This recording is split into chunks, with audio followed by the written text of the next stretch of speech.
We have. Oh, I should have double checked my research, but I believe debut novelist. Yes, That's debut right. novelist. That's Nell, right. Nell Joslin. Nell, welcome. Thank you. Thank Oh you. boy. Okay, so Nell, Uh-huh. Nell, you've had an interesting and full life leading up to this. And I'm glad I'm talking to you. I work with clients and students. Sometimes tell me it's too late for me, Oh gosh. too old. No, it's Can't not. because you didn't just get out of undergraduate school, did I you? know. I'll tell my age. I'm I don't think it's a character flaw. Your age is not a character. I am 72. Yeah. Yeah. And here you are publishing a debut novel. And I got to say, people, whew, it's a beaut. Nell, Thank you. beautiful stuff. Really like from the jump. So you put your work Thank in. you. Thank Congratulations. you. Put your work in. And it Oh, really shows. But I mentioned this because I always find people's journey to writing interesting. And you would all and but I know you've always been a reader, like and your mom was like, these are your right. options for a Right. young woman. She Yeah, can play outside or read. And there's that's right. Yeah, but I've always been interested in writing, and I think read for me reading made me want to write. And but I had trouble settling. I had to make money. I yeah, mean, just I had to support myself, and yeah. Did um you raise a family? I did three Yeah. girls. Oh my. Oh boy. And I was a single mom. Well, I am divorced. But yeah, it was challenging, and a lot of other familial responsibilities in my larger family. Taking care of my parents, all stuff that Oh yeah, yeah, yeah. women do. I mean, men do it too, but It falls on women. Well, I'm hoping uh, the younger generations, things may begin to shift. I know mhm. certainly of ours and your generation, not so much. Um, but a lot of it does fall. It's interesting. When I work with clients and students, the women in particular, they sometimes have a problem with closing the door and not taking care of anybody, Right, just attending to right. their own interest. They feel Um, guilty about it. yes. I don't know if that resonates with you or if you understand why that Oh would. gosh, yes. Yeah, I understand exactly.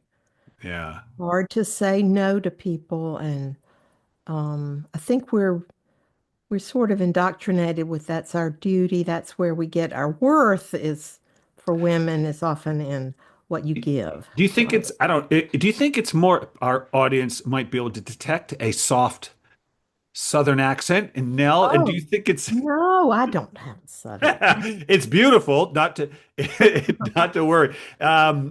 The, it's funny because my family originally is from Missouri, and when I was a kid, if I'd go back and I was born and raised in Rhode Island, but if I'd go and visit them in Missouri, I'd come back with a little accent. It was so Oh, yes, it addictive. really rubs off. Doesn't It you was so might addictive have and playful, and the Rhode Island accent is so ugly. It's so good. I'm sorry to my Rhode Island, but it's not a great accent. Oh, It's not I really don't lyrical. believe that. No. No, trust me. It absorbed the worst of anyway. But I'm wondering if that's because I'm kind of interested about your Southern uh, upbringing because the book takes place during the Civil War and there's some Right. interesting stuff going on there. But do you think maybe it's a little worse, a little that indoctrination, that Yeah. expectations may be a little more intense in the Yeah. South? Yes, I Yeah, do. yeah. Yeah. All right. We all And got our stuff, don't we? we do. We all got, but you meant you were a teacher because you had to make a living, but you ran the gamut from being a stay-at-home mom to a lawyer to I mean, because to be a lawyer, for instance, you don't just get to. I mean, you mentioned Honest Abe, who I guess taught himself to be a lawyer, but those days are That's over for true. the most part. You That's got to go true. get a degree. So that was an ambitious decision, it seems like. It was, and I went to law school at age 37. Oh my God. No. Yeah. I mean, it seemed old at the time, but Well, yeah, how because people who want to be lawyers, they just go. They yeah, rarely come to it later. So what was yeah. that like? You were probably the the matriarch of that I class. was. But I was much more laid back than the other students. And Yeah, I didn't worry so much and I did very well in law school. I loved it. yeah, It was so interesting, and much more interesting than practicing law because it's very objective. Um, I mean, subject. You're just thinking about like the human condition, what motivates people, the yeah, Constitution, instead of like, when you practice law, it's like, oh, I hate that guy. I want to get my money back. And so yeah.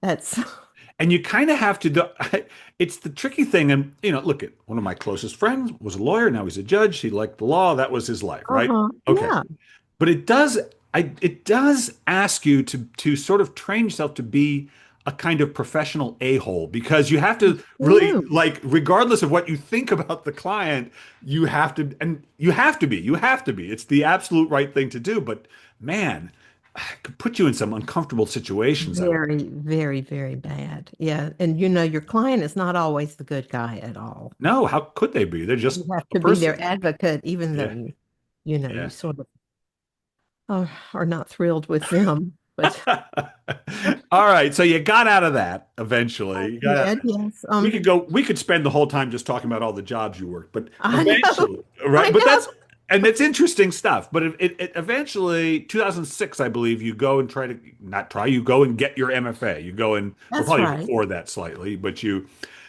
get an MFA in where did you go for it? North Carolina State, it's in Raleigh. I mean, I Okay. was I was actually practicing law while I did that. So Oh man. Okay. I didn't do it in 2 years. It was more like 4 years. Okay. And did you like studying I that? did. Did, I loved that. did you like it more than writing? Like you did the law? The MFA part. Um, well, writing is, it's you have to be nobody cares whether you do it or not. So That's right. you have to be your own taskmaster, and Yeah. it can be awfully easy to the only thing worse than trying to write is not trying to write and just you know what I mean? I don't need to tell you this stuff. You've written books Hey, about it. I know, but I like hearing everybody's little take on it. I find Oh, it yes. fascinating. It's only thing more miserable than writing is not writing Now and listen, feeling like you should be. But I mean, once you get into writing, it is profoundly I satisfying. will say, so one of the things I do is I talk to people about the writing creative process. I'm a big Mhm. believer in that life's a creative process and that writing can teach us how to live our lives. But Yes. one of the things I preach when I teach, and I don't hear enough writers talk about, but you just mentioned it, is how difficult starting is. And I think that, and I won't teach a class here, but to me, I don't hear enough writers talk about it because I think that the way we live, what I call our domestic life, is so different than writing that there's a shift in mindset that if you Mhm. don't, that is scary and seems unpredictable. And if you don't take it seriously, it can make it seem harder than it actually is. So I am all in like learn first how to go from just making coffee and talking to your spouse to writing. It's a different way of Exactly. living. Does that make sense? Exactly. That is so true. Yeah. And if you wait, it develops a hard crust around it, and you have to break through that. Yeah. You have to get over into this other country. Yes. You Yes. don't, yes, but once you do, it's like That's right. Narnia or something. That's right. And so that's Yeah. why I don't like to use the word hard around writing because I think it's once you're in, it's not hard. It's the learning No, to get in that is it's the breaking in, you getting know, started. That is absolutely true because once you're in it and you're in the zone, it is that's it. delicious. Delicious is right. I always Yeah, tell my students that that's as good as life gets. it That's is. that's it. You can have it elsewhere, but what you're experiencing there, you found it. That Congratulations. is so true. I love that. Yeah. And for me, people told me, publishing is fine, Uh-huh. but the best part is writing, the Yeah. writing. And I was like, oh no, it's not. Well, it is. Yeah, it is. It is. Publishing's weird and necessary, and I always try Mm. to remember because I get confused about it. But I try to remember a couple things. I try to remember how much books have meant to me, as Yeah. and so if no one published them, I need other, Oh, that's so true. and That- also there is something magical now, and so this book, Measure of Devotion, again, Uh-huh. great stuff, people. Just came out a week ago, so you're probably not doing this yet, but you'll hear from readers, and it's always something magical that this thing you created in such a private environment can go and connect with a human on a pretty deep level in a very private way too. I think that connection is so special, I think. And you may Yeah. only hear about you will only hear about a fraction of them, Yes. you know? Yes. Already, well, my friends and people I know are reading it now. And the what they say is so gratifying. Just that, they couldn't put it down, they didn't want it to end, and things like that. Isn't that nice? It's so nice. Can Isn't I it? just die now? Don't, don't. I want you to write another book, Nell. Oh, okay. You got to write Yes. another one. So this book is set in the South in the war, and it's about a mother and her son and there's this complicated relationship because she didn't want him in the war. But it did strike me Mm. because I knew you were from the South, and it's always interesting to me. I've worked with clients. I had this one client who was trying to write a memoir because her father was like a big Louisiana patriarch, kind of like member of the KKK, kind of like really deep into that stuff. Oh, And she dear. reminded me how profound the Civil War, the effect it still had on the psyche of a lot of Southerners. Now, if you're raised in Rhode Island, it's all just history books Right. and movies. It has no one talks about it. No one, I mean, except as they would World War II or the Right. Revolutionary War. But in the Right. South, still, it sounds like it's still It's kind of, still there. They've God never, almighty. it is still there. Talk to me about that then. Talk to me about writing and being maybe you must have been to some degree motivated by that in the writing of it, yeah? I was steeped in it growing up in Raleigh, and my relatives were kind of dyed in the wool Confederates, and Wow. they just were still living, still kind of sorrowful about it, um, and my parents kind of broke away from that. They were not, they were quite progressive, and so Right. I was able to break away. Right. I think, and but I still have relatives that are like that, and who will probably take issue with my book, but that's okay. I stand by my book, and Well, yeah, yeah, you got to yeah, stand by it. It you're it still, always puzzles me. I mean, it kind of puzzles me, but I'm always interested in wanting to really understand the psychology of it because it seems like such ancient history to me at this point. But I mean, it's only 100 and well, what is it now? 150, one 160, I think. 160, right? Gosh, growing up, I remember it was about 100 years ago. Now it's 160. I mean, what How happened? did that happen? No, but yes, there's the feeling of being invaded, of being misunderstood, of being Right, disenfranchised. And, I've heard it said that a loss of something you're not entitled to is still a loss. And that's, right. you're not entitled to a life of privilege at the expense of other people's lives. But it's You're still a not, loss. Yeah. it's still a loss. So I can understand that. But yeah, they were, I think also, do you think there's some psychology around, I don't know if it's true, but seen as the bad guys? In other words, right. you're kind of the villains of history because it was slavery and you were breaking there Right. was this breaking. And so in the nationalist narrative, there was the good guys were the Union, Right. right? I mean, that was because no one except for a small group actually wanted the Union split. And so that requires some real, I think, spiritually elevated, for lack of a better word, elevated thinking to get past, to know It that does. that you did not then buckle down and say, "Oh yeah, no, we weren't the bad guys." Does that seem true? Yeah. Yes, it Yeah, does. And then there you get all this justification for slavery, how all of it's lies. of Lies. course. Yeah, Yeah. of course. You look at No, it's hard to admit you're wrong sometimes, isn't it? Even in a marriage, in a relationship, it's tough sometimes, Yes. right? Oh gosh, it's hard. Yeah. It's very hard. So, but Yeah. this book took, according to you, my dear, 10 years from start to finish.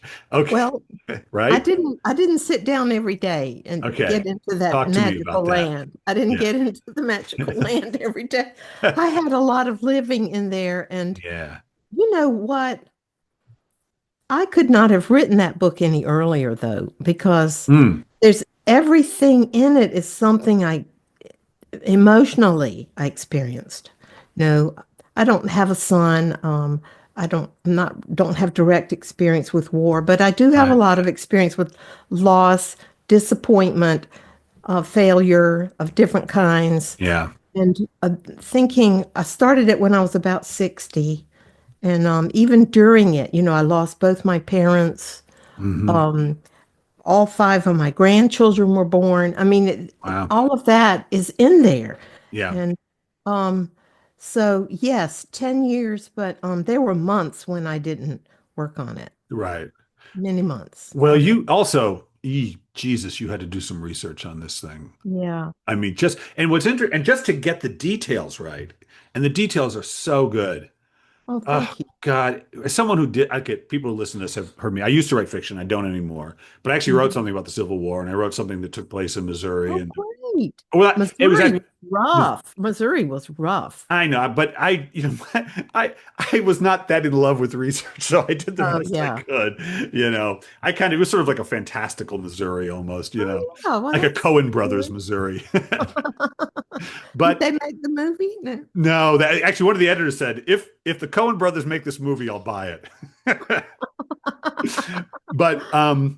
But you did a beautiful job in the research. But what I liked about it, because as the writer in me is like, oh God, oh she had to learn that. Oh, she had to learn that. Oh, 'Cause she yeah. didn't know that. She had to go find that. But she Oh, did a yeah. nice job, and I would advise our readers who are writers to read this as a kind of lesson in how to weave it in, so you don't feel like you're getting a history lesson, but just seeing the world. So congrats Yes. on that. You must have enjoyed it a little bit. I did enjoy it. Well,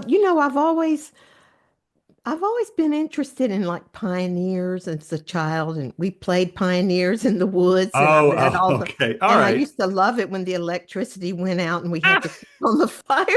I mean, I loved all that stuff. So it was kind of in, some of it was in my bones. Right. And then I took foraging is kind of a cool thing to do now, Oh, that's right. finding It's come food. back, isn't it? Yeah. It's supposed to be kind of, edgy and cool, but um I took a class in foraging and that was really a good Oh, that easy must have way been, to learn. So, yeah. and we, then I ended up eating some of the stuff that I made them eat. It was awful, Yeah, I'll or bet. it was not good, let's put it that way. Yeah. And hard to get the grit out of certain things. Yeah. But so I did that, and then I read a lot, and then I went to Chattanooga. Um, I went to a Civil War reenactment, which was not a good idea. I mean, it was just silly. It really was. It was, I mean, grown men running around, What? shooting, and then been lying on the ground for a little while and then getting up and running. I mean, it was just like watching little kids. So that wasn't so great.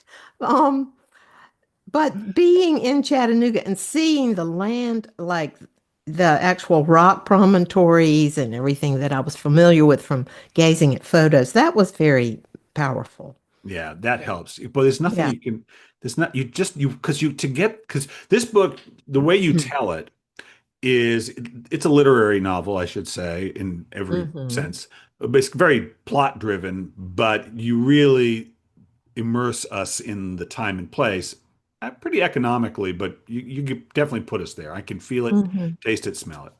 Great. And you need those details to put it to help us understand it and see. And just about Yes. how, because I remember when I was writing about the 1800s, I was like, what is a day? Like, what is it really? I know it is to get Mhm. up in the 20 or 21st century America, but what is it to get up in the 1800s? Like, what does your Yes. day consist of, really? And Yes. it's frankly sounded exhausting to me when I learned. Yes, It's, well, it was. you It know, took you forever to get the bait, get to go get water and, you know, and the empty out wash the was like was doing the laundry was like a whole thing, a whole day. whole day. And you didn't take a bath. Like especially in the winter, people didn't take baths for months. So I'm not sure they must have. I didn't add too much about that in there, but I'm sure they must have smelled bad. Sure. Um, yeah, but yes, it kind of reminds me. I mean, I live in Raleigh, which is kind of a, not that densely Right. populated.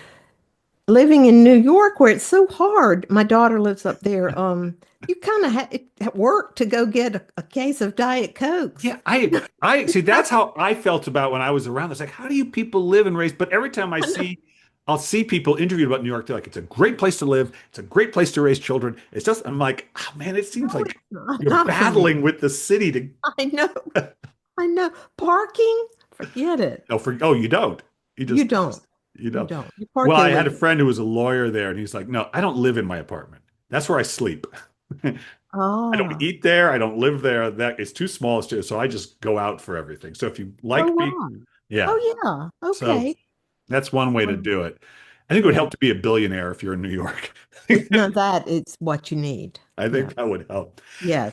Now, something I don't often talk about this, but maybe you can, I don't know if you can even talk about it, but I do enjoy this book on a sentence to sentence level.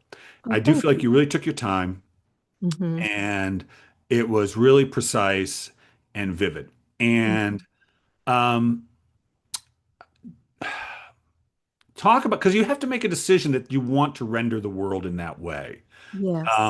How much time do you need to sit with something, or how much did it feel like a muscle you got better at, like playing the guitar, where you can start doing it faster and faster? Um, I could start doing it faster and faster. I Yeah, was never really fast, but I went over and over that book so many times.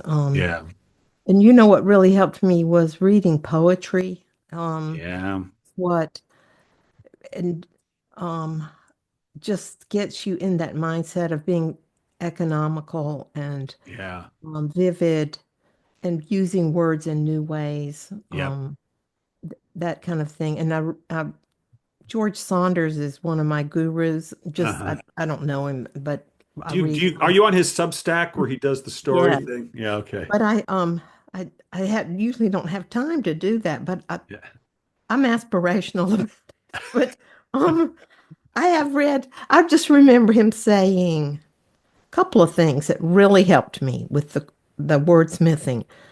Don't waste your reader's time. Ooh, that's And good. so, and that enabled me to cut down stuff that I thought was really cool. And then it was like, nobody's going to think you're cool. Just be true. Yeah. And then also, he said, um, uh, when you go back over and over your writing, and your writing becomes way smarter than you are, because Oh, each yeah. time you make a little change, and then the sum of all those changes you could never have done all at once. Right. So that's that's what I think helped me. But you're right, it does take time. It did get easier, especially when I was deeply in the magical land, we'll call it. Yeah. The Yeah. zone, the flow. Yeah. You do, you Yeah. start, I was just writing a piece where I don't tend to do a lot of, Mm. I write memoiry stuff and I don't tend to do a lot of physical description. It's just not usually where I go, but I was just doing Mhm. some where I thought it could use it. And I thought, right, it's a certain way of thinking, a certain kind of Mhm. question, a certain kind of way of remembering that you can practice, but you have to get used to practicing what it's kind of like asking the question, like, what was that really like? Like, what was that really, really like? Because you could Yeah. write something to be like an imitation of what it was like as opposed to what it was actually. Does that make sense? That's so well said. Yeah. It's sort of like an artist has to really look so carefully and put on the canvas what is they see. Don't Right. try to just make what you think a Right. pear looks like, but Right. yeah. Well, it's like that great. I always use the line, there's a Buddhist thing.